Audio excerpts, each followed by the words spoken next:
Hello and welcome to Aviation 101 with Laura. I am starting a new series today, and this is about hazardous attitudes for both dispatchers and for pilots. So we're going to have 5 videos in the series, and this is part 1 about the attitude Macho. So Macho is I can do it. Basically, I'm better than other people, and I would like other people to see it, especially if you're just doing way over what you should be doing to try to accomplish a task. Now, before we get into the scenario, I want to tell you about a free hazardous attitude assessment. I took an attitude assessment. It's based on the advisory circular. The FAA has 60-22 is the current numbering, but it is all about hazardous attitudes. But I found that some of the situations were sort of cringeworthy. Also, there was nothing about dispatchers ever in any of the FAA's things, so I developed my own hazardous attitude assessment. I put it on my website, theaviationvault.com. Would love it if you would take a look, take the hazardous attitude assessment, and come back and watch the rest of this video, or watch the other 4 in the series of 5 videos total, 1 for each hazardous attitude. Okay. So once we know our hazardous attitude, or at least what we're more predetermined to do sometimes, we can use this table also from the FAA about antidotes to hazardous attitudes.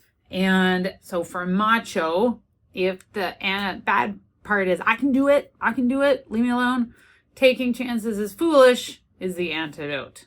Okay, now where I want to go from here on each of these videos, I have come up with, I looked in NASA's aviation safety reporting database, and I honestly just did keyword searches for the hazardous attitude. So I did a keyword search for Macho and came up with an interesting report. Once again, I'll link to this in the video description if you want to download the NASA report. There's the number for you. But this was a Citation 560 XL, and this is not an exact type of aircraft, but it's something like this, similar anyway. So this is the kind of aircraft we're talking about, something similar to this. And it was a Part 91 corporate flight. There were 2 pilots and passengers on board the aircraft. The aircraft, they were told to expect a visual approach with the NASA database. This one had the airport removed, so I had no idea what airport this was or where in the United States. But the pilot flying lined up for the incorrect closed runway. The pilot flying was much more senior, had a lot more experience than the pilot who was not flying. As the pilot flying was doing this line up for the visual approach, the pilot not flying observed the pilot flying fly through the extended runway center line for the assigned runway, and realized that they were lining up for a different runway that they hadn't been told to land on, and the pilot not flying saw construction equipment sitting on the runway and said, ready to call go around. So they verbalized this.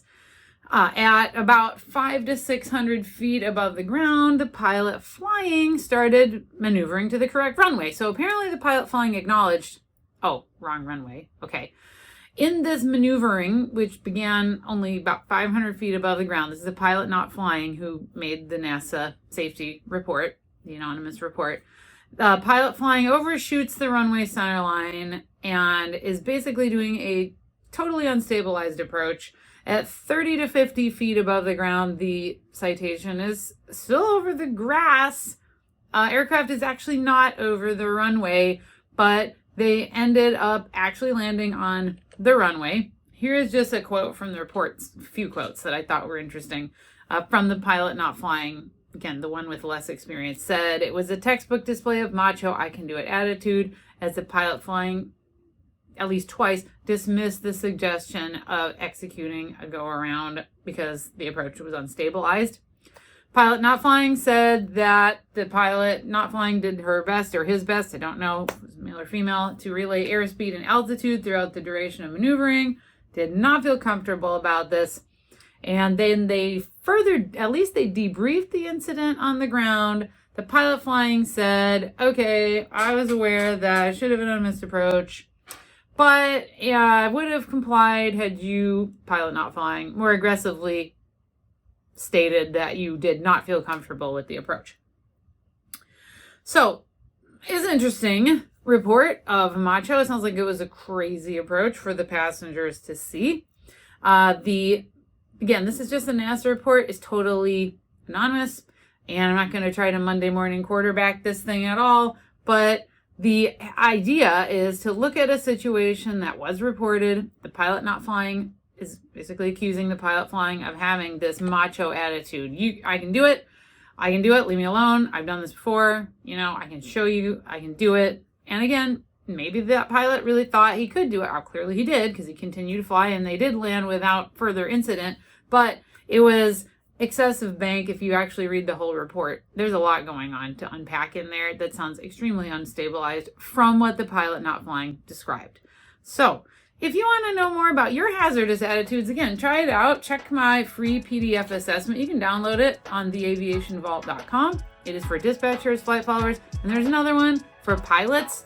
And I would love to know what you guys think of the scenarios once you get it all scored up and see what your hazardous attitude might be. And keep an eye out, watch the other in my series of hazardous attitudes. Each one has a NASA report that goes with it. And have a great day.